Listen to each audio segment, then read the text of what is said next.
El Señor les continúe bendiciendo. A Él le damos las gracias por otra oportunidad que nos concede de llegar hasta tu hogar, compartir este tiempo, estudiar la palabra. A Él le rogamos que bendiga en específico aquel corazón que aún no lo ha conocido. Tú eres un motivo muy especial para Él. Él te ama y puedes estar seguro que lo que quiere para ti es vida en abundancia. Y no solo en esta tierra, esto es pasajero, sino para la eternidad. Y para los restantes corazones que ya eran conocidos, este saludo y tiempo va dirigido a que nos sigamos fortaleciendo, edificando, construyendo a la luz de su palabra, en preparación para este presente y un mañana no muy lejano en términos de las realidades bíblicas anunciadas. Recibe el saludo de parte de la Iglesia Cristiana Berlején, Casa de Pan y Refugio, del Cuerpo de Ancianos, y de todos aquellos hermanos que vez tras vez, semana tras semana, han puesto su empeño para que esto sea posible, llegar hasta tu casa. En esta ocasión vamos a estar estudiando la carta dirigida a Pérgamo. Es la tercera carta que aparece en el libro de Apocalipsis. Cartas que, como hemos estado considerando, definitivamente no es un accidente, que precedan a la serie de sucesos que le fueron mostrados a Juan antes de acontecer para con esta tierra, ya en la recta final, en la postrimería. Así que las cartas tenían el propósito de preparar las iglesias, no solamente en aquel tiempo para las realidades que estaban viviendo y confrontando, sino como hemos visto de las propias cartas surge la realidad de que es un mensaje para aquel presente y para el nuestro.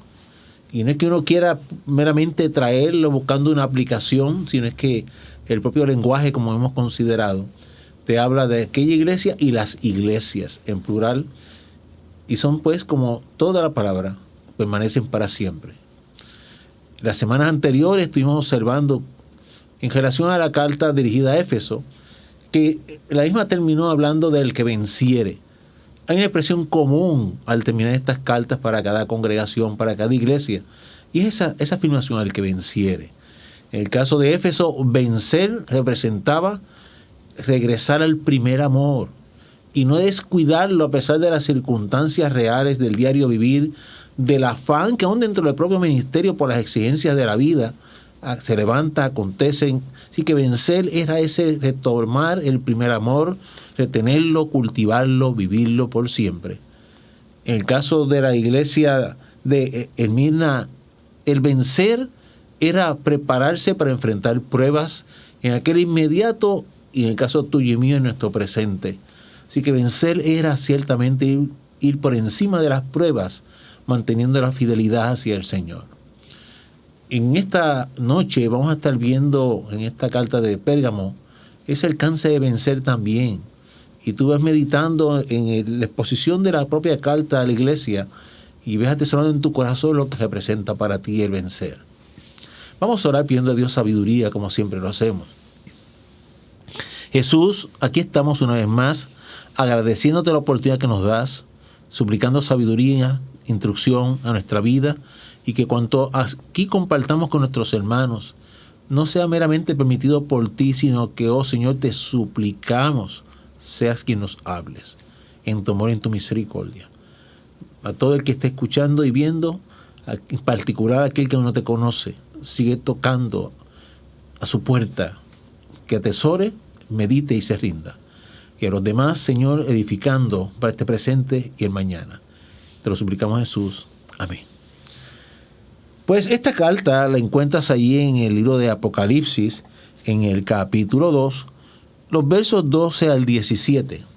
Apocalipsis capítulo 2, versos 12 al 17. Cuando hablamos de Pérgamo como ciudad, era otra ciudad fundada por griegos. Por consiguiente, no era meramente una influencia griega, sino que culturalmente sus raíces eran de naturaleza griega. Luego, con el paso del tiempo, al igual que las otras dos que ya consideramos, pasaron bajo el imperio romano en su desarrollo. Siempre es importante conocer esos datos porque definitivamente estas cartas no se dieron en el vacío, sino que atendían una realidad de aquel tiempo y también del nuestro. En el caso de Pérgamo, desde el punto de vista ya bajo el imperio romano, llegó a convertirse en una ciudad que el propio imperio destinó como una ciudad de autoridad. Es decir, parte de las operaciones gubernamentales de Roma como imperio, desde allí salían las instrucciones para aquellas provincias, para aquellas regiones. No solamente era un centro de autoridad reconocido para efectos del imperio romano, sino que desde el punto de vista entonces de religión. Es interesante que se consideraba una ciudad muy religiosa. Cuando miras el trasfondo, entiéndase todavía lo que fue el origen de los griegos, estos propulsaron el habilitar muchos altares, al punto que, aun cuando entran los romanos ya como gobierno, mantuvieron, por decirlo así, en operación y le permitieron a los habitantes, que eran griegos, que siguieran honrando sus dioses, entre comillas.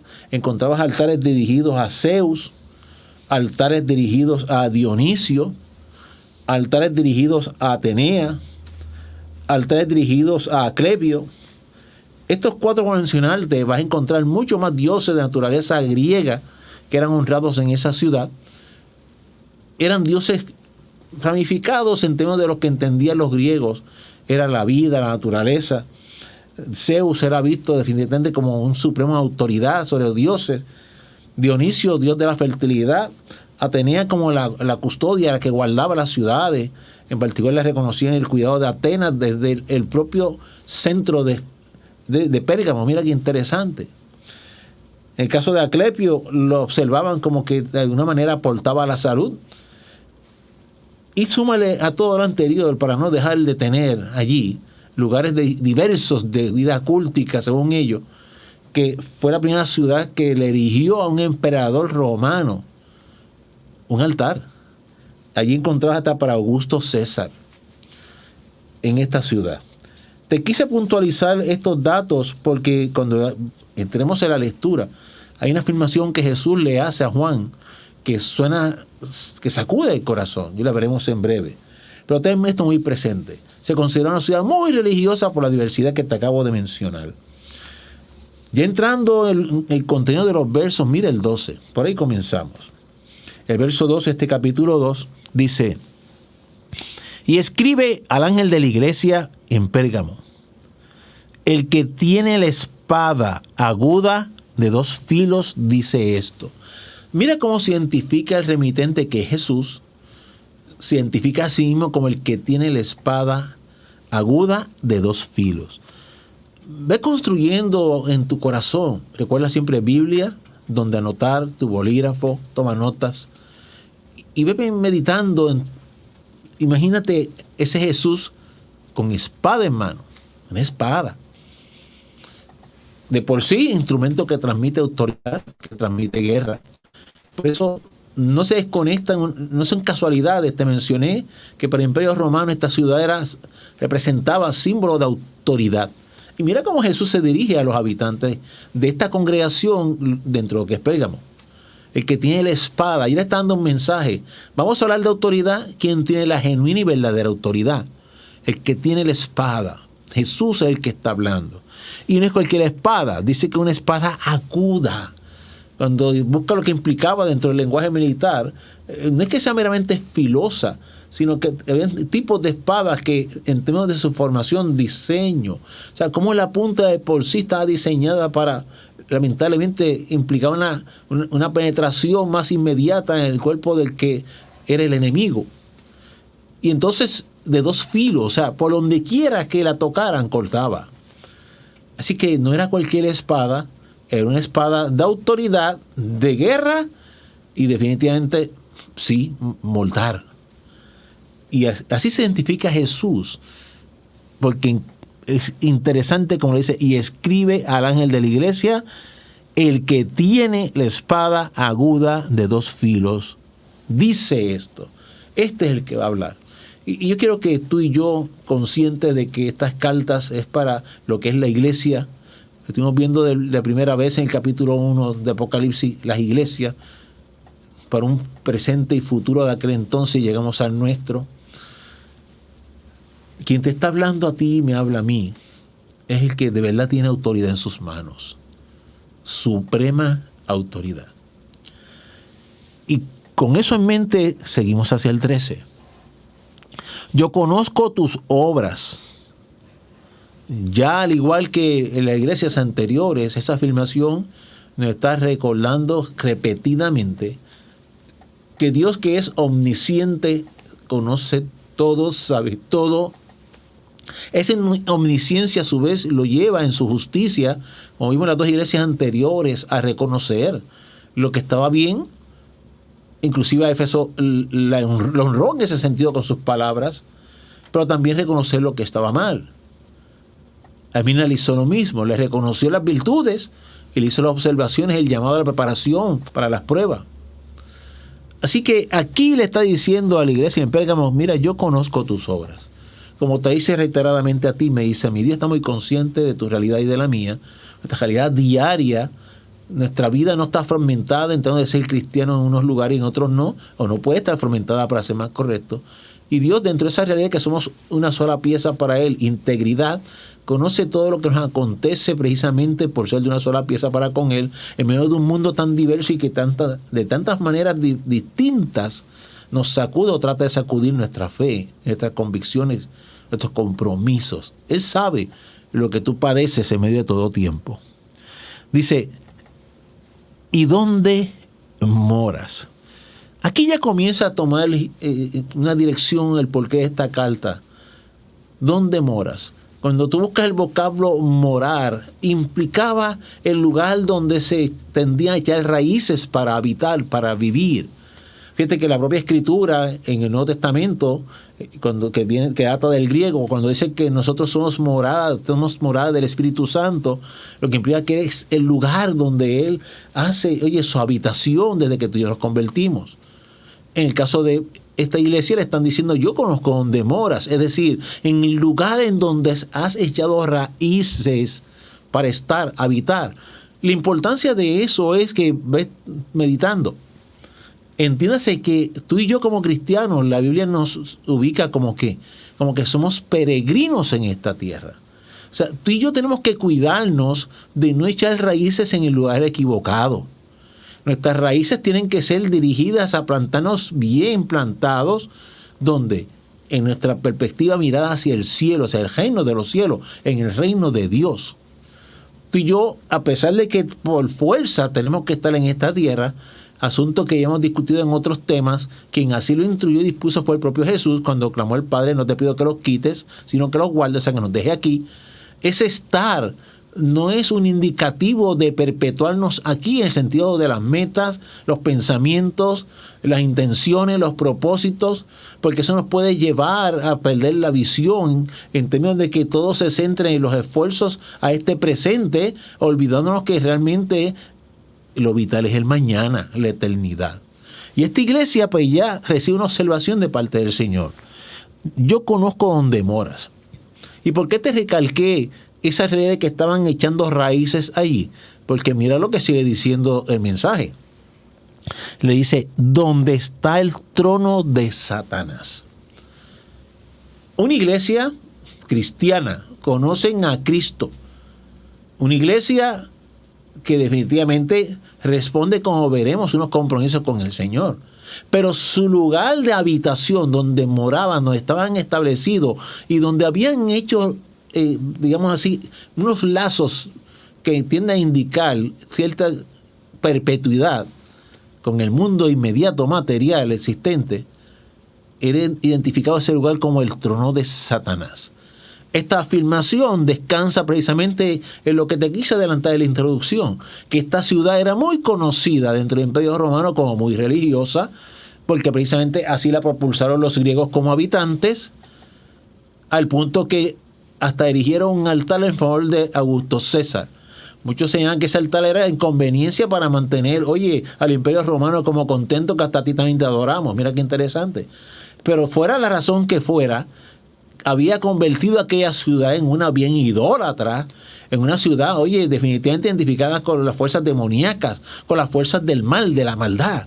Así que esta afirmación, donde está el trono de Satanás, nace en esa realidad que esa era una ciudad bien oye, inclinada a la idolatría, a las aberraciones espirituales, y allí estaba sembrada esta iglesia, pero ya entonces te va dando un mensaje de que se asomaba algo. Y es que esta iglesia no estaba ajena a esas realidades y era un escenario sumamente difícil. No dista mucho de nuestros tiempos, aunque tú no lo creas, porque el tiempo en que la iglesia existe, donde tú perteneces como cuerpo, entiéndase en toda la tierra disperso, y la congregación donde te reúnes para alabar y adorar, no están exentas a la realidad de este tiempo. Un tiempo de mucha corriente ideológica de pensamiento, de mucha idolatría material, idolatría a personas, idolatría a ideas, de muchas enseñanzas distorsionadas. Ese es nuestro presente, nuestra realidad de mundo. Así que no sería un disparate que en un momento dado tú te sientas viviendo en un mundo y en un pueblo, en una ciudad, en donde a pesar de donde te congregas, hay una localidad que es una congregación como la hay tantas en este país. La realidad es que estamos en un mundo en donde precisamente la propia Escritura, ¿cómo reconoce este mundo? Mira, este mundo lo reconoce como aquel en donde el Dios del mismo es Satanás. Así te lo dice la palabra. Puedes cotejarlo en 2 de Corintios capítulo 4, verso 4. 2 de Corintios capítulo 4, verso 4. O sea, la propia Biblia te reconoce que el Dios de este mundo inmediato, material por un lado, pero obviamente espiritual, influyente en ese mundo material, es Satanás. Así que la afirmación a esta iglesia de que moras allí donde está el trono de Satanás, lo nuevo no es que era el trono de Satanás, porque a raíz de la entrada del pecado en esta tierra, el diablo es el que anda por ahí tratando de hacer y deshacer. Recuerda que precisamente le ofreció a Jesús los reinos de este mundo porque él es el influyente en los mismos.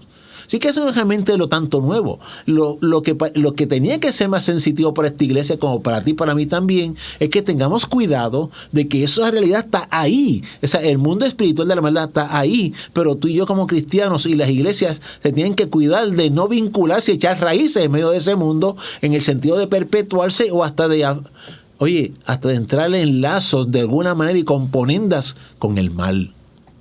Hay que cuidarnos de eso. Por eso es que une esa expresión, sé dónde moras, y dice, y dónde está el trono de Satanás.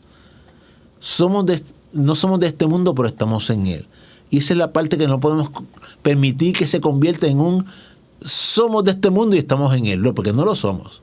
Jamás lo seremos. Pasamos por él, pero no echemos raíces en él. Precaución con tus metas y tu corazón. Y tú fue para qué la quieres, como discutimos hace varias semanas atrás. Sigue diciendo esta instrucción a esta iglesia. Pero retienes mi nombre y no has negado mi fe. Mira qué interesante, o sea, y lo justo que es Jesús. O sea, Jesús por un lado le está diciendo a esta iglesia, mira, ten cautela. Ten cautela porque estoy observando que te estás acomodando demasiado en el mundo. Me parece escuchar al apóstol Pablo diciendo, no te conformes a este siglo. Ten cuidado porque te estás acomodando demasiado en este mundo. Ten cuidado porque te estás acomodando demasiado y se te está olvidando que este es el reino del diablo. Ten cuidado porque definitivamente el trono de Satanás ya no sabe dónde está, y en Pérgamo. Oye, tiene muchas subsidiarias, ¿sabes? En las naciones y los países. Mira a tu alrededor. En nuestra realidad de país hay mucha idolatría en muchas direcciones. Así que me parece estar escuchando al maestro diciendo, tengan cuidado. Pero le reconoce el maestro a esta iglesia algo muy importante, que a pesar de que se estaba acomodando en este mundo y estableciendo muchos lazos inmediatos con la realidad de este mundo, le reconoce que todavía retenía que su nombre y no has negado mi fe. Son afirmaciones que van dirigidas todavía al compromiso que esta iglesia tenía con él. O sea, seguía siendo fiel en el sentido de su nombre, de la razón de ser de su existencia. Quizás podría parecer una pequeña contradicción. Por un lado diciéndole, mira, no te acomodes demasiado, está echando raíces en medio de lo que es el trono de Satanás, pero te reconozco que sigue siendo fiel. No es que Jesús se contradiga lo que está diciéndole, está advirtiéndole por un lado. Estás advirtiendo, te estás acomodando. Pero por otro lado está diciendo, mira, hasta ahora has mantenido tu fidelidad para conmigo como cuerpo, como iglesia, en términos de tu compromiso. Y míralo en otro ángulo también. O sea, a pesar de todo eso, sigue siendo fiel. A pesar de todo lo que está ocurriendo. O sea, esto es una lucha real. quizás la frase, un fuego cruzado. Una lucha real que todo cristiano a diario está librando. O sea, cada vez esto se pone más difícil para ser fiel e íntegro para el Señor.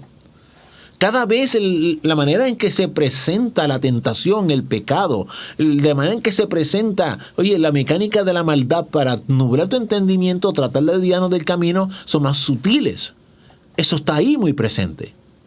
Pero el hecho de la fidelidad de ese corazón es como el tuyo, que a pesar de los bombardeos y a pesar del mal tiempo que estás pasando, de momento te sacude y dice, espérate, es que yo tengo un compromiso con el Señor. Eso tiene que estar siempre presente en ti y en mí, de continuo. Pero no importa lo que este mundo me esté ofreciendo o lo complicado que se esté poniendo, yo tengo que afianzarme en mi compromiso con Jesús. Tan es así que mira lo que le dice en ese completo del verso 13 donde estamos ahora mismo. Dice, ni aun en los días en que Antipas, mi testigo fiel, fue muerto entre vosotros. O sea, mira la naturaleza de este antagonismo, de esta batalla real. O sea, los cristianos en aquellas ciudades de origen griego y ahora bajo el Imperio Romano, no olvides como te mencionamos el miércoles pasado en Esmirna, eran objeto de presión por parte del Imperio Romano. O sea, los cristianos genuinos y verdaderos eran vistos como rebeldes al sistema, porque inclusive los propios judíos que seguían siendo judíos en términos del arraigo de su cultura y religión, le presentaban a los romanos, a los cristianos, como si fueran rebeldes que promovían el adorar y buscar un rey que no fuera el emperador.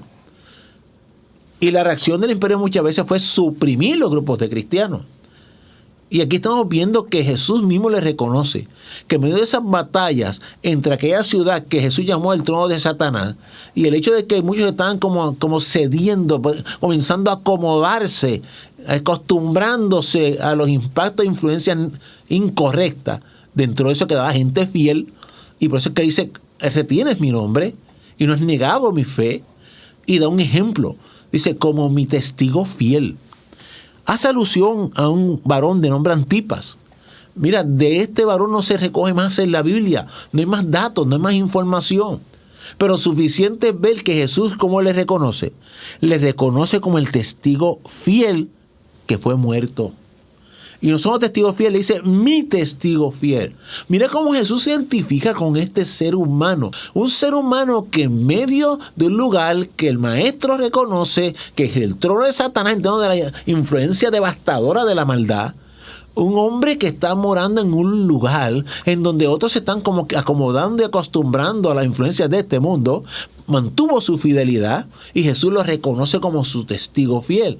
Y no solo eso, ¿sabes que el dato que te mencioné de que no hay más información de él en la Biblia, en lugar de tomarlo como negativo, a mí me es inspirador? ¿En qué sentido? En sentido de que Jesús le está dejando saber a Juan, a aquella iglesia, a nosotros, que el mundo no lo conocería. Sería un anónimo para la gente, sería un desconocido para todo el mundo, pero para Jesús no. Para Jesús no. Era su testigo fiel. A ti y a mí realmente nos debe importar una vida en donde tú y yo no estamos para buscar nombres ni renombre, sino para que Jesús, que es el nombre sobre todo nombre, nos conozca en términos no de exaltación a ti ni a mí, sino de fidelidad para con Él. Así es este hombre, por eso es que le llaman mi testigo fiel. Y Jesús tuvo muy presente su nombre. Y esto nos ayuda a entender algo que vamos a tomar al final de la carta dirigida a esta iglesia. Jesús tenía muy presente su nombre, como tiene el tuyo, porque Él te tiene muy presente, porque tú, dentro de toda esta humanidad que te rodea, tú eres especial para Él, eres muy importante para Él, eres único para Él. Pero fue muerto ese hombre. Acuérdate de las pruebas que hablamos la vez pasada de la iglesia de Esmirna. Van a seguir llegando y costarán a muchos hasta la vida. Mira el verso 14. Pero tengo unas pocas cosas contra ti. Voy a pensar en lo maravilloso que es el maestro y lo justo que es. Comenzó por reconocerle a esta iglesia donde le tocó levantarse en medio de una ciudad bien idolátrica, corrompida a la capacidad máxima espiritualmente. Ahí se levanta esta congregación. Se levanta en medio de un lugar que políticamente era visto como centro de autoridad del imperio. Y en medio de esas realidades hay que aceptar que comienza el Señor a advertirle. Y esas advertencias del Señor son para bien. El Señor, como dice la palabra, mira, quien ama, corrige, disciplina. El Padre que ama, disciplina. O sea, las advertencias de Dios para ti y para mí, siempre recíbelas como producto del amor que nos tiene, porque lo que no quiere es que nos perdamos. Y le advierte a esta iglesia: te estás acomodando mucho. Como todo nos está diciendo a ti y a mí ahora mismo. Te estás acomodando mucho a tu mundo inmediato. Estás pensando demasiado, fíjate que dices demasiado, en términos de tu comodidad inmediata, tus planes inmediatos, de tu trabajo presente, de lo que quiero para mañana. Todas son cosas importantes. Pero comparadas con lo que es lo vital, tu relación y la mía para con Él hacia la eternidad, nada puede interponerse en medio. Le advierte y le reconoce que a pesar de esas influencias, habían sido una iglesia, hombres y mujeres, como el que fue muerto, dispuesto a mantener su compromiso en medio de esas realidades con Él. Y dentro del amor que Él le tiene, le señala unas cosas que tiene contra ella. Como que en relación le dice: mira, tengo unas pocas cosas contra ti. Que tienes ahí a los que retienen la doctrina de Balaam, que enseñaba a Balac a poner tropiezo ante los hijos de Israel, a comer de cosas sacrificadas a los ídolos y a cometer fornicación. Ese es el verso 14. O sea, comienza Jesús a decirle a aquella iglesia: mira, tienes entre ustedes, tú mantienes, existe, están personas que retienen ¿qué? La doctrina de Balaam. Cuando tú estudias la historia de Balaam, allá en el libro de Números, los capítulos 22 hasta el 25, vas a encontrar cómo este ser humano, en un momento dado presionado por también autoridades, mira qué interesante, por otros reyes de aquella época, se dispuso a transmitir, enseñar maneras de tratar de llevar tropiezo al pueblo de Dios. Maneras de tratar de llevar tropiezos al pueblo de Dios. Dentro de lo que enseñaba, mira cómo lo resume Jesús en este propio verso. Dice: a poner tropiezo ante los hijos de Israel en términos de enseñar a comer cosas sacrificadas a los ídolos. Esa afirmación lo que implica es que lo estaban induciendo a participar en términos de practicar, de tolerar aquellas expresiones idolátricas del área. Contaminación espiritual, en otras palabras.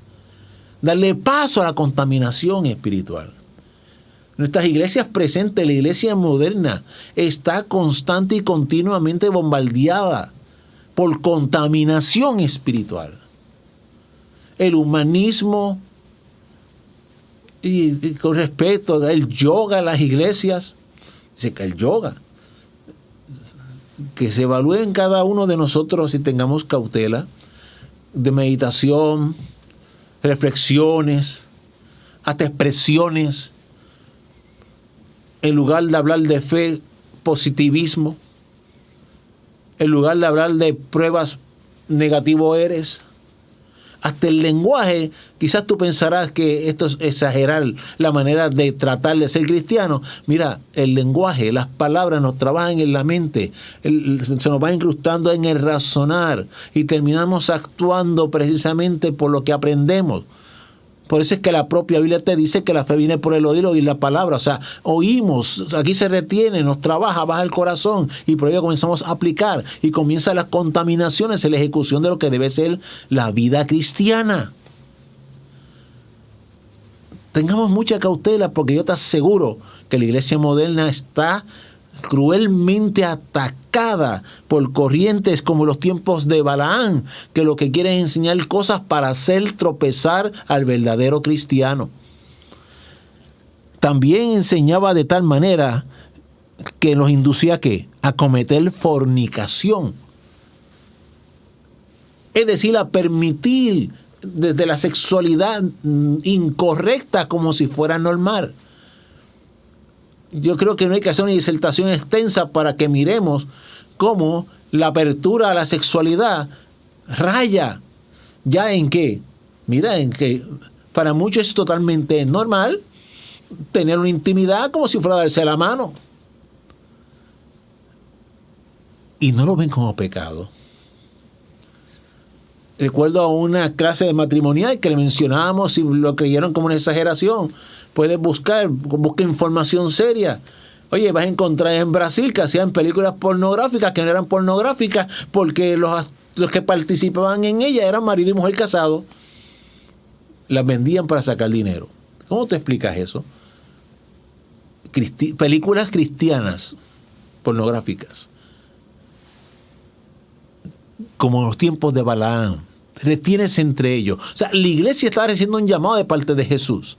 Ten cautela porque dentro de ese acomodo, ese arraigo que se está desarrollando hacia la realidad inmediata del tiempo y del mundo, entre las cosas que te están aconteciendo, es que estás dándole paso a influencias espirituales que lo que están buscando es distorsionar la verdad del evangelio y de tu vida con el Señor. Influencias que van dirigidas a tratar de distorsionar lo que es la verdadera moral bíblica en términos del manejo de las cosas serias que nos enseña al punto de hablar de una fornicación que es libertinaje en el sexo. Una vez una universidad hizo una encuesta vergonzosa dentro del pueblo cristiano de cuántos, siendo cristianos, congregándose en distintas iglesias, habían ya tenido intimidad con sus respectivas novias o personas. ¿Y cómo lo veían si era pecado en sus vidas? Con la facilidad que contestaron que sí. Y en cuanto a pecado, bueno, es que todo el mundo lo hace. Y yo no tuve mala intención.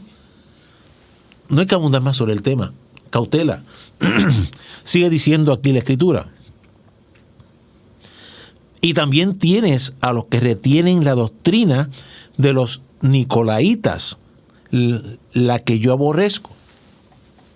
Le estaba diciendo el Señor, el que tiene la espada, acuérdate, donde empezamos, le estaba diciendo a esta iglesia, no solo retienes a los que mantienen la doctrina de Balaam, que va dirigido a enseñar cosas que distorsionan la pureza de la palabra, que va dirigido a enseñar cosas inmorales en el hacer, en el ejecutar la vida como cristiano, sino también retienes a los nicolaitas. Los nicolaitas es un asunto que cuando vimos la carta a Éfeso, de la propia Biblia no se infiere, no se detecta más información de dónde surgen, de quiénes eran, dónde salen. Pero baste con reconocer que la propia Escritura así señala con relación a los nicolaitas, oye, que lo que enseñaran era aborrecido por el Señor, aborrecido por Dios. Puedes verlo en la carta de Éfeso que ya discutimos. En particular puedes ver el verso 6, por ejemplo, de verso 9 en adelante también. O sea, cómo se toma el tema para decirle en el fin de la postre que Dios lo aborrecía, lo que enseñaran. Así que entre esta iglesia, entre las advertencias que el Señor le está dando, entre las pocas cosas que tiene contra ella, le está diciendo, cuídate de lo que estás permitiendo, de lo que estás reteniendo, es como decir, te estás tolerando, enseñanzas que chocan con la Escritura. Cuídate de la conducta que estás permitiendo. Caemos siempre en esa frase que a veces ya parece tan repetitiva, como que están llamando a lo bueno malo y a lo malo bueno. Son es nada, los famosos son es nada, que son veneno al alma. Cuídate de ello. Cuídate de todo lo que yo aborrezco, es lo que está diciéndole Jesús a esta iglesia. O sea, ya la expresión retener a los nicolaitas es como decirle, estás tolerando y permitiendo cosas que yo aborrezco.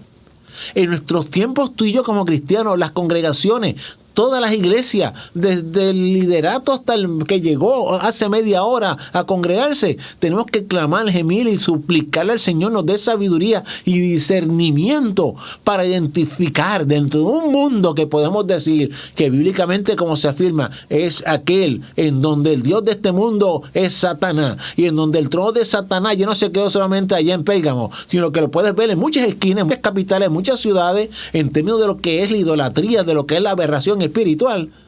En medio de esa realidad estamos tú y yo como iglesia. Tenemos que aprender a suplicar, clamar, gemir, rogar para que el Señor nos dé el discernimiento y entendimiento para poder identificar todo aquello que Él aborrece.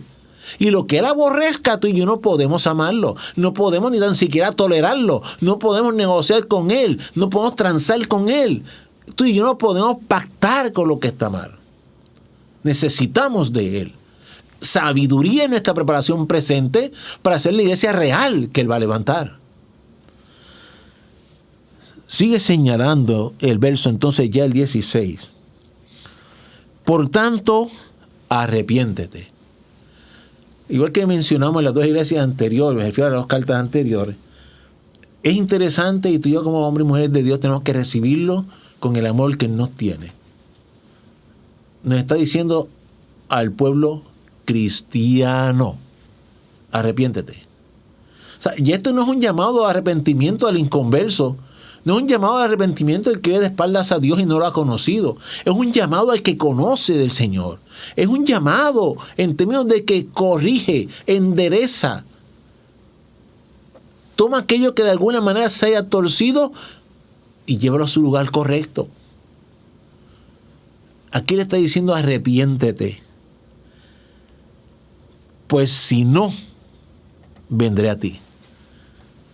Mira, tú y yo tenemos que, como mencioné hace unos momentos, de continuo, de rodillas, pedirle a Dios que nos ayude a identificar todo aquello que estamos permitiendo. Mira, salte ahora de la congregación. Tú y yo somos la congregación. Porque tú y yo somos la iglesia de Cristo. Pedirle a diario, Señor, ayúdame a identificar qué cosas que yo pueda relacionar con lo que Balaam enseñaba y estaba ocurriendo en esta iglesia en Pérgamo, pueden estar ocurriendo en mi vida personal. Y cuando digo qué cosas es, Señor, aquí yo le estoy dando paso a mis oídos. ¿A qué enseñanzas? ¿A qué enseñanzas, Señor? Yo le estoy prestando más de mi mente, de mi corazón, que a la propia Biblia. O señalamos una escuela bíblica hace poco. Es que se nos hace tan fácil que otros lean por nosotros, que otros pasen el trabajo de estudiar la Biblia, o que otros digan que la estudiaron y entonces escuchar lo que me dicen que encontraron. Se me hace más fácil creer eso que yo pasar el trabajo de encerrarme, doblar rodillas, escudriñar la palabra, comerla, orar, pedir sabiduría para entenderla. Eso es más difícil. Descansamos en lo que otros dicen que hacen. Ayúdanos, Señor, a clamar de verdad y a hacer por nosotros mismos a tus pies, buscando y escudriñando para asegurarnos que no estamos dando paso a cosas por uso y costumbre que realmente no tienen base bíblica, que lo que hacen es corromper nuestra relación con Dios. Señor, ayúdanos, Señor, entonces a corregirlo. Ayúdanos a identificar en qué áreas, Señor, estamos actuando inmoralmente ante tu presencia, para corregirlo. Es lo que el Señor le está diciendo a esta iglesia. Mira, arrepiéntete. Fíjate que Jesús no le dijo por cuánto te voy a destruir. Jesús el justo le dijo, mira, por un lado reconozco que a pesar del bombardeo espiritual que estás viviendo, de las presiones de las autoridades gubernamentales, hasta de que han matado testigos fieles como el que te señalé, a pesar de todo eso, retienes mi nombre y mi compromiso. O sea, era una gran lucha. Posiblemente hoy el Señor te está diciendo a ti lo mismo. Hasta donde tú reconoces que has estado en ciertas ambivalencias, en donde por un lado luchas por serle fiel al Señor, luchas por honrar tu compromiso con Él, pero reconoces que ha habido altos y bajos, ha habido ambivalencia en tu vida. Lo reconoces. Pues es el momento no de que te autocondenes, pero tampoco de que nos hagamos los ciegos. Es el momento de decirle, Señor, ayúdanos a corregir lo que tenga que tomar acción sobre ello para honrarte como solo tú te lo mereces. Porque entonces sí le dice algo bien claro a esta iglesia. Le dice, pues si no, vendré a ti pronto. Fíjate que esa afirmación de vendré a ti empieza por, es el singular. A ti, a mí. No todavía a la iglesia, a ti, a mí, a nosotros, individualmente. Y ese vendré pronto, muchos escritos sobre esa expresión, si se refiere a la segunda venida de Jesús o puede tener otra implicación. Yo humildemente lo miro y yo no quiero ni... Te lo pongo de esta manera. ¿Para qué yo voy a estar pensando si esto se refiere a la segunda venida, si en mi presente, en mi hoy, no estoy preparado para ello? ¿Para qué yo voy a estar pensando, mira, esto se refiere al día que Él aparezca y todo lo verá? Si en mi hoy, en mi ahora mismo, en esta noche, yo no estoy listo para darle mi rostro al Señor y para poder ver el de Él. Así que yo prefiero pensar en mi hoy, en mi presente, en mi inmediato. Así que vendré pronto a ti. Yo prefiero mirarlo y adaptarlo y aplicarlo a mi realidad presente. Señor, hoy es el día de yo examinar si le he dado paso a alguna influencia, enseñanza, pensamiento o conducta que de alguna manera u otra esté deteriorando ese compromiso y esa fe que a tus pies yo tengo que vivir. Es hoy. Y entonces sigue diciéndole: y pelearé contra ellos con la espada de mi boca. Fíjate cómo empezó por el singular y ahora habla en plural. Y pelearé contra ellos con la espada de mi boca. Fíjate que aquí hay otra cosa, me puse a pensar. Por un lado me dice a mí, oye, arrepiéntete porque si no vendré. O sea, yo tengo que corregir. A mi alrededor hay personas y a tu alrededor hay personas que dependen, ¿saben de quién? De ti. Hay personas que dependen de tu formación con Cristo. Hay personas que dependen de tu testimonio, aunque tú no lo creas, para seguir caminando. ¿Cuán responsables somos tú y yo? No solamente de corregirnos por nuestra propia relación con el Señor, sino de corregirnos para que otros no tropiecen. ¿Cómo te vas a sentir tú y cómo vas a sentir yo de cuando llegue el momento de rendir cuentas, tenga que enterarme de que mi vecino, mi hijo, mi esposa o mi primo o quien sea, mi compañero de trabajo, tropezó por causa mía? Eso lo consideramos no sé mucho en otros temas. Cuando hablábamos de que el que haga tropezar a uno de estos pequeñitos. Yo no quiero y tú no quieres que el Señor nos tenga que decir, mira, por causa tuya se perdieron 4, 5, 6, 7, 8, 9. Eso agenda, o sea, no estamos hablando de un mero incidente. Así que esta afirmación que comienza por ti, pero te viene diciendo, y pelearé contra ellos, a mí me despierta una inquietud bien grande. O sea, lo que yo corrige en mí puede tener repercusiones y va a tener repercusiones en la edificación de las vidas que me rodean. O sea, yo puedo de alguna manera aportar a mi persona, pero también a aquellos que me rodean. Si aquellos que me rodean no quieren valorar tu cambio y mi cambio, si aquellos que nos rodean no quieren reconocer precisamente que tú y yo hemos chocado con las realidades y queremos tomar decisiones para que se acaben esas realidades, para convertirlas en verdades espirituales correctas, si esos no quieren aceptarlo, ya cada uno dará cuenta de sí. Y entonces, lamentablemente, puede entenderse más todavía cuando dice, y pelearé contra ellos con la espada de mi boca. Comenzamos señalando el que está escribiendo se identificó. Perdón, el que está dictando lo que se escribió. ¿Se identificó como quién? Oye, como el que tiene la espada aguda de 2 filos. Quiero mencionarte algo en relación a esa espada, muy particular. Si tú buscas en la palabra y vas allí primero al libro de Hebreos. Si vas al libro de Hebreos, al capítulo 4.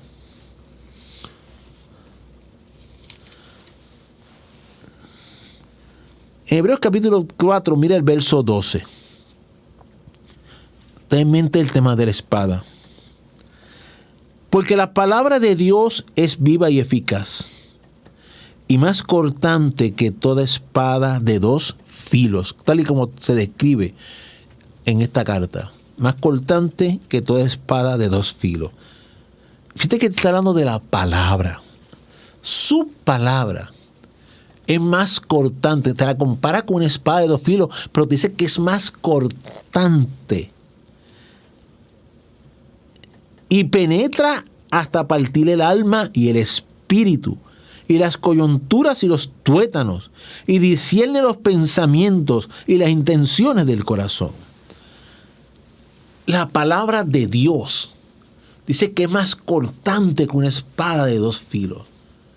Observa cómo precisamente lo que el Señor está haciendo con la iglesia de Pérgamo primero es que hablándole, mandándole un mensaje. O sea, usa primero la palabra. Una palabra que quien abre el corazón, mira, le llega a lo más profundo del ser. Te reconoce al espíritu y el alma con nuestra composición tripartita, completada cuando te habla hasta de los tuétanos de los huesos. Lo que está diciendo es que una palabra que coge todo nuestro ser, espíritu, alma y cuerpo, y lo puede transformar, porque conoce lo profundo de nuestros pensamientos. Mira, cuando tú y yo estudiamos la palabra, cuando tú y yo escudriñamos la palabra nos lleva a pensar, nos lleva a razonar, nos lleva a reconocer, nos lleva, mira, a chocar con nuestra realidad de vida y lo que tiene que ser la vida. Así que Jesús comienza por hablar, como le habló a esta iglesia. Te habla a ti, me habla a mí, nos habla primero. Porque nos ama, nos habla primero. Y por ahí te subrayo primero. ¿Por qué te subrayo este de primero? Pues, ¿y qué pasa si no oímos la palabra? ¿Qué pasa si a pesar de que lo oímos, para ponerlo más difícil, no actuamos conforme a lo que sabemos que nos está redarguyendo la palabra? ¿Qué ocurre? Ese Señor que nos ama, que primero nos advierte, no deja de ser el Señor. La verdadera autoridad que te mencioné al principio. Y me refiero con ello. Ve ahora el capítulo 19 de Apocalipsis. Al verso 15. Dice así: de su boca sale una espada aguda. Fíjate que ahora no está comparando la palabra con la espada. Primero te llevé a ubicarnos, como Él primero nos habla, con una palabra que penetra más profundo que una espada para darnos la oportunidad a cambiar. Pero si yo no camino conforme a esa oportunidad, ahora cambiamos la función de la expresión de Jesús. Y mira cómo la contempla este verso. De su boca sale una espada aguda para herir con ella a las naciones. Y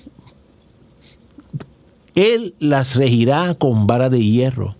Y Él pisa el lagar del vino del furor y de la ira de Dios Todopoderoso. Cuando yo examinaba estas palabras en esta carta, y vuelvo donde empezó ese verso 12, el que tiene la espada aguda de dos filos, dice. Mira cómo si el Señor comienza por decirnos a ti y a mí ahora mismo: te reconozco que has mantenido tu compromiso, te reconozco que sigues siendo fiel, a pesar de que estás viviendo en un mundo en donde el Dios de ese mundo es Satanás, y en donde cada vez más, es rampante, es evidente la enseñanza espiritual errada, la enseñanza teológica errada, el bombardeo para distorsionar la palabra. El miércoles pasado mencionaba las corrientes no hebreas, donde cada vez es más evidente la decadencia moral, pero con todo eso el Señor nos reconoce que luchamos por ese compromiso. Ahí viene Él y te dice: mira, acepta las cosas que te están influyendo y lucha. Aquí está mi palabra a tu alcance para que te sigas formando. Porque lo que quiere es tu vida para eternidad. Pero si no lo oigo, entonces me estoy exponiendo a otra cosa. Ya no a que compares su palabra como la espada de dos filos, sino que cuando la palabra no es recibida y no se vía por la palabra, entonces la que puede terminar actuando en ti y en mí es su espada, ya no para sanarnos, sino para hacernos juicio. Y por eso es que, distinto a la función que vimos en el libro de Hebreos, ahora la que estamos viendo en Apocalipsis capítulo 19, ya no es una expresión para oportunidad de sanar y corregir. Ya no es una expresión para arrepiéntete y endereza esas cosas. Ya es una expresión de lo que ha de acontecer por no haber escuchado esa palabra. Y por eso entonces sigue diciendo de la siguiente manera: el que tiene oído, oiga lo que el Espíritu dice a las iglesias. El que tiene primero en singular somos el tú y el yo.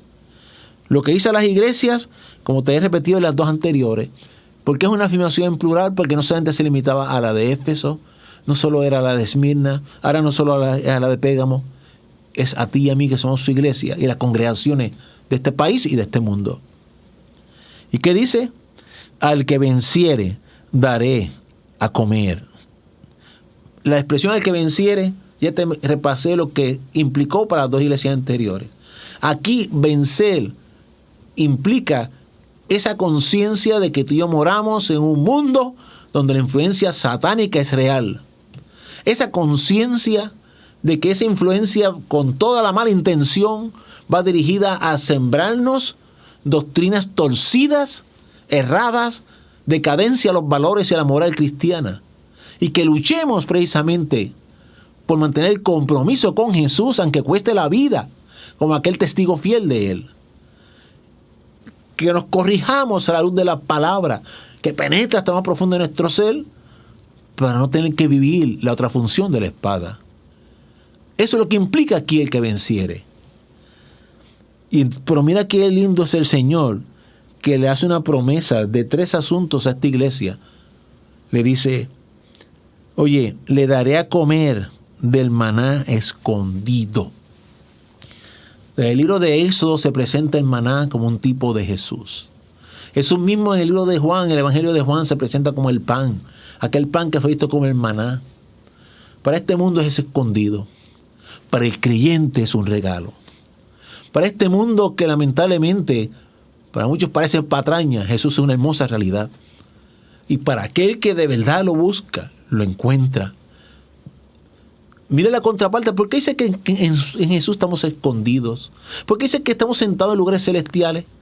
Porque el mundo que no cree se pierde esas riquezas, esos tesoros que Él tiene para aquellos que le aman. Maná escondido es el que el mundo no ve, pero tú experimentas cuando decides cada vez más enderezar la vida a sus pies.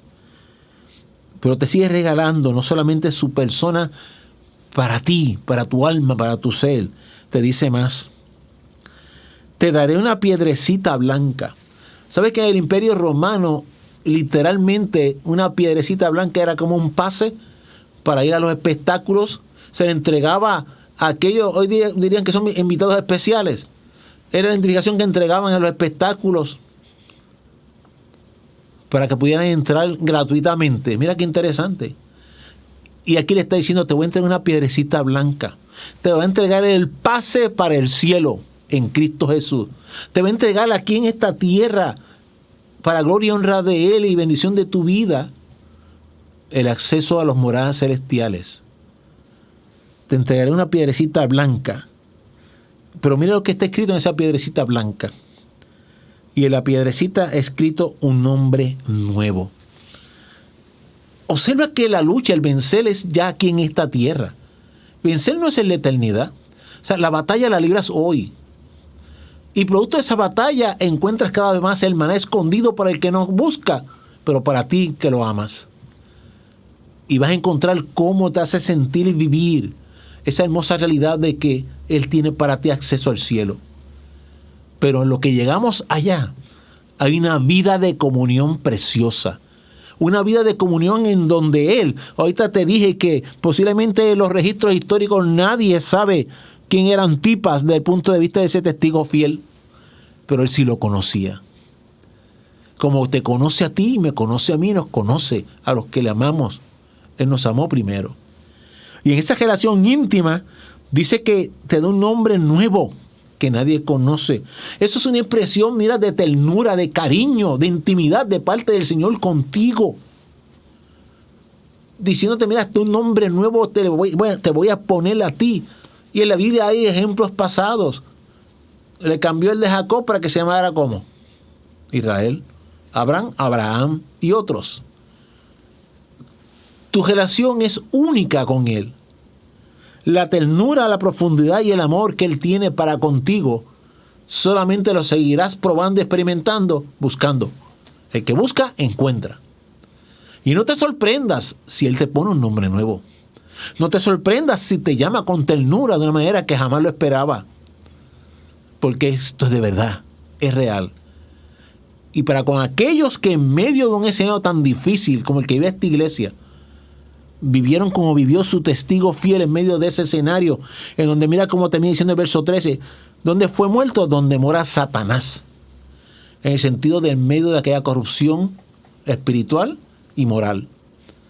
En medio de eso tú te levantas como hombre y mujer de Dios con compromiso y Él te hablará a tu corazón, a tu alma, al tuétano de los huesos, a lo profundo del espíritu, con palabras que hasta transmitirán un nombre nuevo, porque eres una nueva criatura, eres su nueva creación, eres aquel que a su imagen y semejanza todos los días lucha por honrarlo. Él te honrará. Vamos a orar, amados hermanos, suplicándole a Él que nos ayude a seguirnos preparando para este tiempo y el que seguirá llegando. Jesús, a todos aquellos que se han enlazado, pedimos por ellos una vez más, en específico por los que aún no te conocen. Sigue tocando a su puerta. Y para el gesto del pueblo, Señor, ayúdanos a seguirnos preparando. Ayúdanos a reconocer dónde estamos sembrados. Y el decir sembrados no para echar raíces, sino porque en este lugar existimos. Que las raíces sean de verdad a tus pies, en ti y para la eternidad. Ayúdanos a reconocer las influencias constantes que existen. Y que, Señor, vayamos a la palabra como filtro para poder identificar a los pies tuyos de rodillas lo que de ti proviene y lo que no. Y que no permitamos que se contamine nuestro ser. Que reconozcamos dónde los valores han decaído y, Señor, nos enderecemos. Nos arrepintamos, Señor, como hombres y mujeres, que reconozcamos que tenemos que exigirnos más para contigo. Y que así mismo, Señor, no estemos en posición de tolerar lo incorrecto. Lo que tú no aceptas, no lo podemos aceptar. Lo que tú aborreces, no lo podemos amar. Ayúdanos, Señor, a ser como ese testigo tuyo que murió con tal de no negar la fe. Que así seamos de verdad. Y gracias porque tú eres nuestro pan de vida, eres nuestro maná. Gracias porque a ti te ha placido regalarnos un pase a la eternidad. Y gracias porque en el trato diario hasta nombre nos pones con ternura y cariño que solo tú conoces y nuestra alma también. En tu hermoso nombre hemos orado, Jesús amado. Amén. Recordándoles que Dios mediante, mañana nuestros jóvenes adultos siguen de fiesta en la casa del Señor, alabando, adorando, recibiendo palabra. Asimismo, nuestra juventud hermosa y preciosa. Oye, están trabajando hasta con la rueda ahora. Formación en las manos del alfarero, ¿verdad? Oren por ellos, por toda la pastoral, que juntos sigamos caminando. El sábado, Dios mediante, las Águilas de Cristo a las 5 de la tarde tienen su experiencia cultica mensual. Invitado estás para que participes en ella. Y el domingo regresamos a la casa del Señor, 8 de la mañana, primer el culto, en los atrios, en el parking, no necesita registro. 9:15 de la mañana, 9:15 va a ser correcto. Escuela bíblica con registro, 10:30, segundo culto con registro, ambas experiencias dentro del templo. Te registra a través del 787-949-1741. Recuerda que esta semana está teniendo curso la recolección del proyecto hermoso de las cajitas, para que en medio de esta experiencia llevemos bendición a un corazón de un niño y su familia. Dios te bendiga y hasta el próximo miércoles, si Dios lo permite. Jesús, gracias por la oportunidad que me has dado. En tu nombre hermoso. Amén. Frente al enemigo, frente a tempestad, enfrente al caos, enfrente a la muerte.